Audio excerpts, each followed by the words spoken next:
Namasté et bienvenue. Ici Nicole. Tout de suite après votre écoute de ce balado, je vous donne rendez-vous sur nicolebordelot.com. Vous y découvrirez des méditations, des webinaires, des vidéos, des pistes de réflexion, des outils, mes livres, mais aussi mon agenda concernant les événements et les retraites à venir afin que nous puissions poursuivre cette aventure ensemble. Merci et bonne écoute.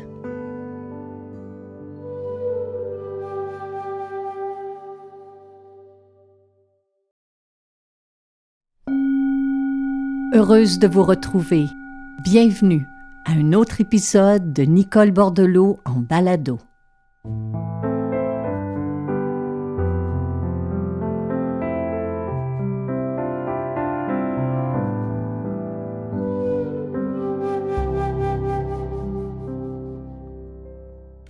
Oh, que nous sommes contentes de vous retrouver. Comment allez-vous, mes chers amis? Merci d'être au rendez-vous pour cette nouvelle saison. La dernière fois que nous étions à enregistrer un épisode, c'était à la mi-mai. Et tout à l'heure, lorsque les différents appareils se sont allumés, lorsque j'ai vu Hélène positionner son piano pour composer tout à l'heure la pièce qui va accompagner ce balado, j'en ai eu vraiment des frissons de joie. Ça m'a rappelé quand j'avais cette excitation de retrouver mes amis à la rentrée. Donc, on vous remercie d'être de retour, merci de votre soutien. Puis cet été, on a beaucoup profité du temps pour vous lire, pour écouter vos témoignages. On s'en est nourri émotionnellement, spirituellement, on s'en est inspiré créativement. Il y a plein de sujets que vous m'avez proposés, de thèmes que vous souhaitiez que nous explorions ensemble durant cet automne, puis ça va me faire tellement plaisir là, de vous partager des pistes de réflexion. Puis en parlant de plaisir, j'ai reçu hier un premier exemplaire de mon nouveau livre. Je vous l'ai annoncé sur les réseaux sociaux en début de cette semaine, mais il est tellement beau. J'ai hâte que vous puissiez le découvrir. Il s'intitule « Guérison intérieure » au pluriel. Il verra le jour en version papier, numérique et audio le 21 septembre prochain et j'aurai la chance là très bientôt de vous en parler plus longuement. Mais en attendant, revenons à cet été. Donc on a pris un moment pour se ressourcer, se régénérer, pour plonger dans des moments de détente. Moi, je me suis beaucoup abreuvée et nourrie de silence, de lecture, de marche contemplative. Mais aussi, on a vécu un été qui a été sous le signe du déménagement. Pas pour nous, là, mais pour plein de gens autour de nous. Puis on a prêté main forte à des gens qui devaient réaménager des espaces, des parents vieillissants qui doivent laisser aller des possessions, qui doivent laisser aller des souvenirs, qui doivent laisser aller des choses auxquelles ils étaient attachés. Puis il y a aussi des neveux, des nièces qui ont déménagé, qui ont acheté un premier condo ou qui doivent quitter la maison pour aller étudier. Puis la phrase qui a résonné là, tout au long de notre été, autant pour moi que pour nos proches, c'est « Mon Dieu, qu'on accumule des choses ». Mon Dieu, que nos espaces deviennent encombrés et qu'on ne le réalise même pas. Et petit à petit, on découvre là qu'on manque d'espace, on a trop de possessions, on a tellement accumulé que lorsque vient le temps de réaménager, lorsque vient le temps d'orchestrer la rentrée, lorsque vient le temps d'occuper un nouvel espace, eh bien, on se trouve complètement débordé. Et dans ce débordement, dans cet encombrement, on ne le réalise pas, mais ça nous coûte cher en temps, ça nous coûte cher en énergie. Puis je me suis rappelée de cette phrase cet été de l'un de mes professeurs qui disait « Vous devez aimer suffisamment votre vie pour ne pas l'étouffer d'un trop-plein de choses, d'un trop-plein d'inutilité, d'un trop-plein d'engagement, d'un trop-plein d'activités, d'un trop-plein de ceci, d'un trop-plein de cela. » Comment se désengager pour retrouver une légèreté, une liberté d'être? C'est notre sujet de cette semaine.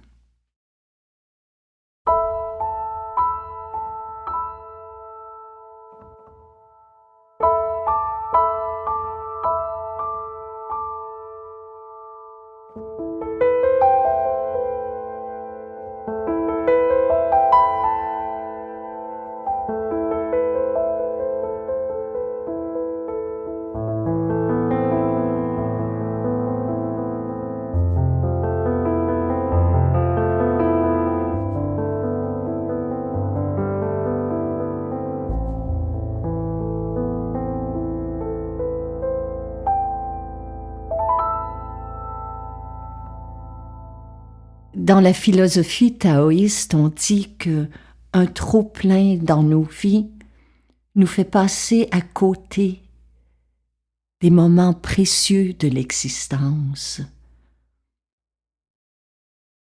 Peut-être qu'on doit réapprendre que peu c'est mieux, parce que lorsqu'on s'arrête pour y penser, lorsqu'on se met à calculer non seulement l'argent, mais les efforts et l'énergie et le temps que ça nous coûte d'accumuler ces choses, d'en prendre soin, de les ranger, de les nettoyer, de les réparer, se débarrasser du superflu dans nos vies revient à créer de l'espace dans nos esprits, à bien y réfléchir quand nos possessions occupent beaucoup d'espace dans notre environnement, eh bien, inévitablement, énergétiquement, émotionnellement, psychologiquement, mentalement, on se sent plus encombré. L'encombrement, ce n'est pas nécessairement une pièce en désordre, c'est un trop-plein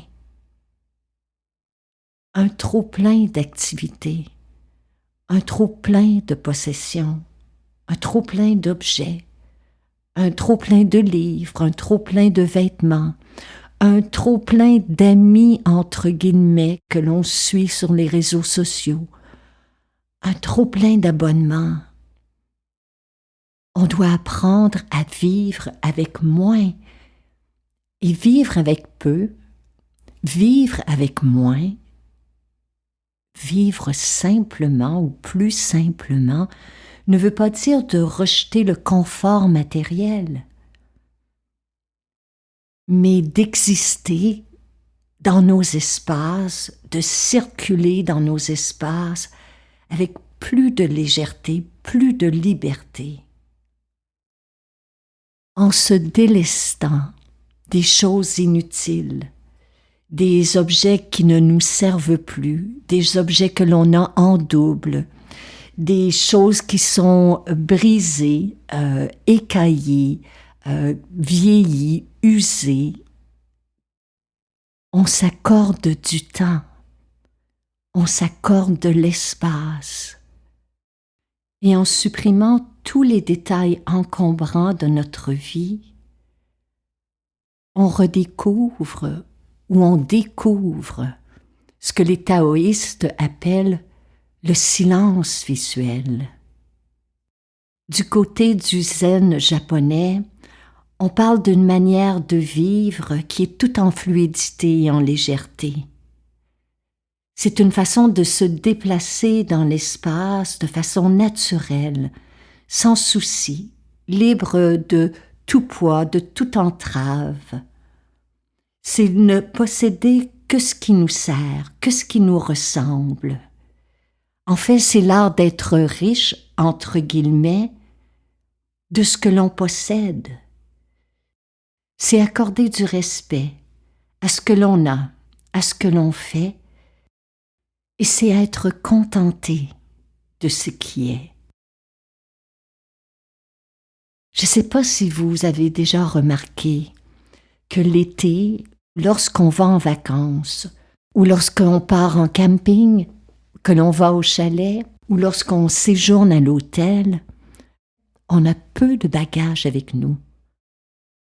On a fait le tri, on a fait le choix des choses, des produits, des bagages qui vont occuper notre espace. Et on se surprend à les apprécier et à les utiliser davantage. Les choses qui nous entourent prennent toute leur valeur. Elles nous semblent encore plus précieuses parce qu'elles sont moindres. Et parce qu'on s'est débarrassé du superflu, parce qu'on a ramené nos possessions à l'essentiel, eh bien notre vie devient plus riche de sens, de plaisir. On passe plus de temps à faire les choses que l'on aime, plus de temps avec les siens.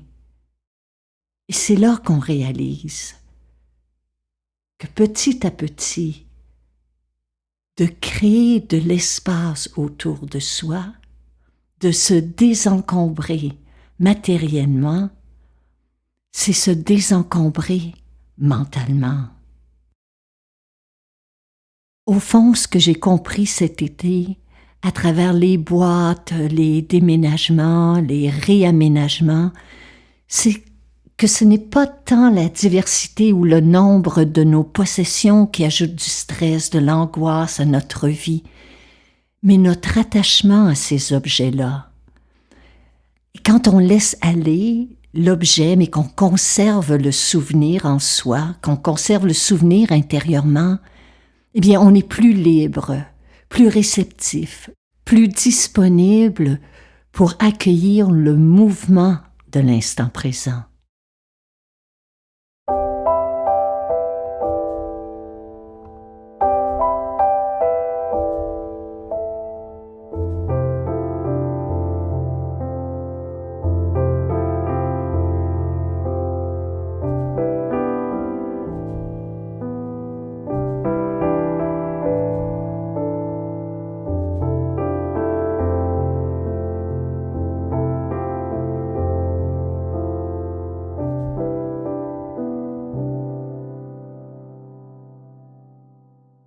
Dans son très beau livre « L'art de l'essentiel », Dominique Laureau écrit ceci.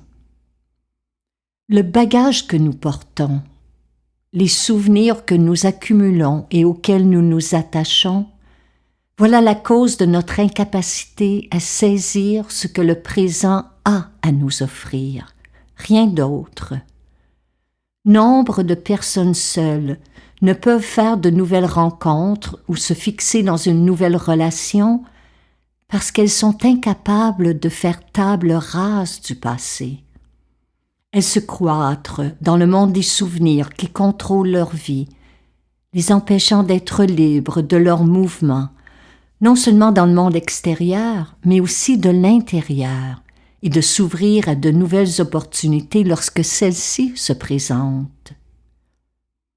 Pour faire place à du nouveau dans le domaine du cœur, il faut aussi nettoyer sa maison, son cœur et sa vie à fond, afin de devenir plus souple, clair et confiant. Une nouvelle relation est une aventure qui ne peut se vivre pleinement que lorsqu'elle n'est pas empesée par les résidus du passé. Pour pouvoir aimer, il faut grandir, mûrir, ne pas rester accroché à ses rêves, savoir donner et prendre, faire de l'espace pour l'autre et ne pas rester absorbé par soi, son passé ou ses possessions.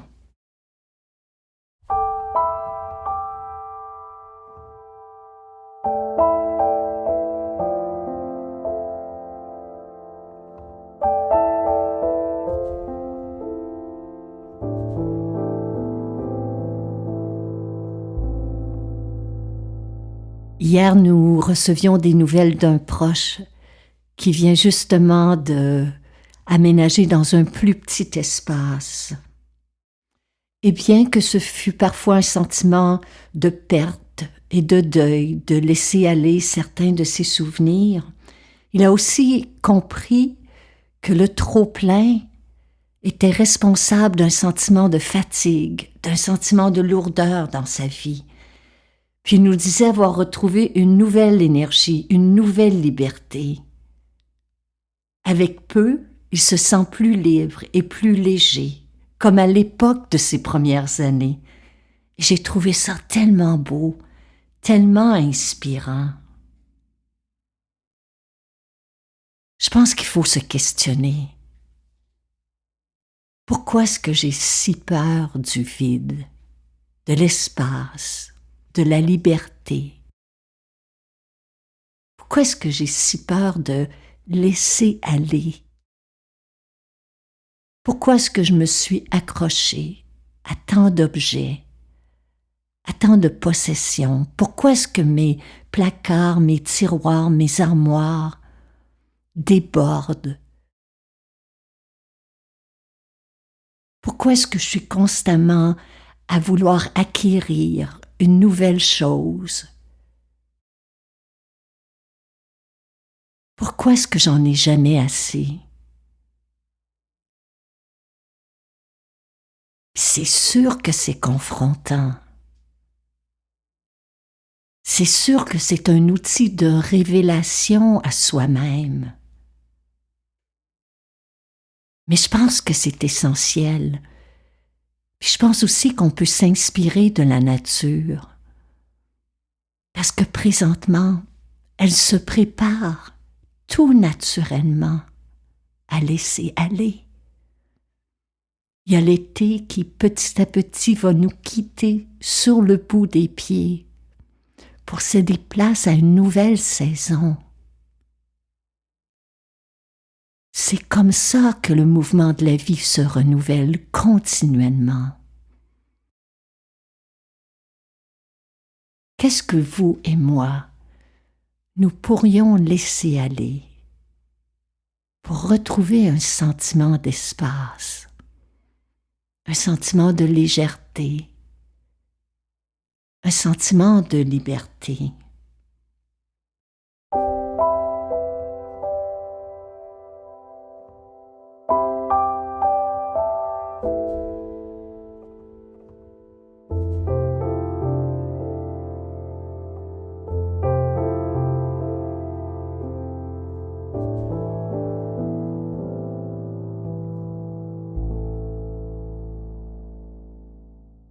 Donc, mes chers amis, j'ai pensé que nous pourrions nous asseoir ensemble,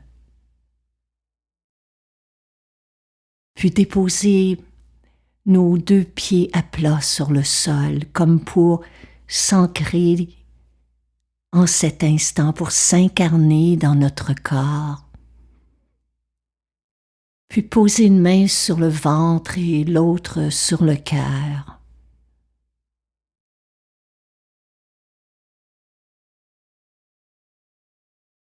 Puis en fermant les yeux, de prendre une longue, lente et profonde respiration par le nez. Et dans l'expiration, de laisser partir ce qui n'a plus raison d'être dans notre vie. Dans l'inspiration, de dire oui à ce qui demande à venir, à ce qui demande à naître en nous.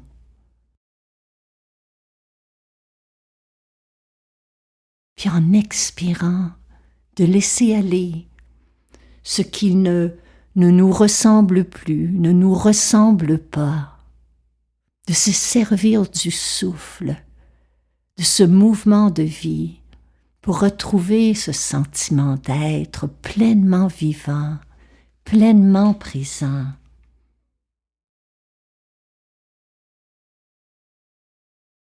Je pense que la vie est un beau et grand voyage. et qu'on doit apprendre à cheminer plus légèrement, avec moins de bagages. Alors j'aimerais vous offrir en terminant un texte tiré de mon livre « Revenir au monde ». Il s'intitule « Un état intérieur ». Le bonheur ne se trouve pas dans l'agir. Un trop-plein d'activité le fait fuir. Le véritable bonheur n'est pas fait d'excès. Les excès ne rendent pas heureux très longtemps.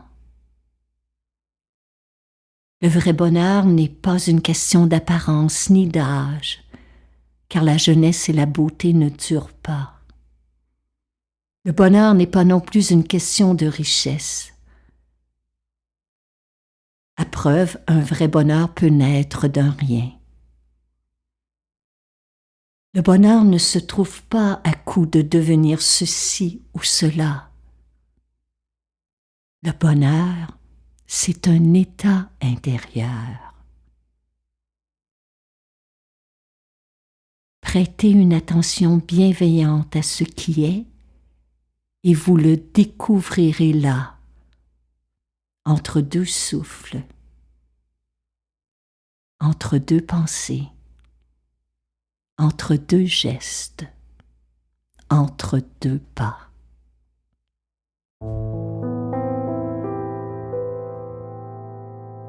Namasté.